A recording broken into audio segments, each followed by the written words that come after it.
মোশাররফ ভাইয়ের ব্যাপারে তো আসলে নতুন করে বলার কিছু নাই। উনি যাই করে সেটাই দুর্দান্ত হয়ে ওঠে এবং এখনও এই মুভির ক্ষেত্রেও তাই। খুব খুব ভালো লেগেছে।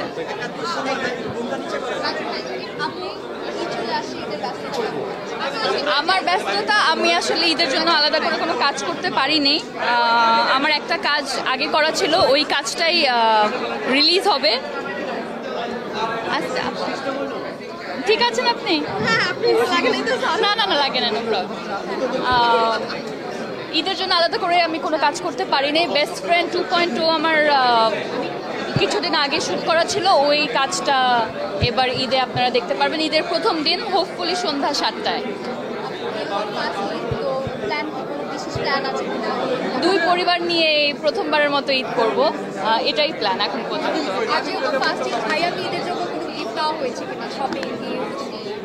গিফট দেওয়া হয়েছে, কি নেওয়া হয়েছে এগুলো আমরা আলাপ না করে, this are very personal, but yes definitely Eid মানেই তো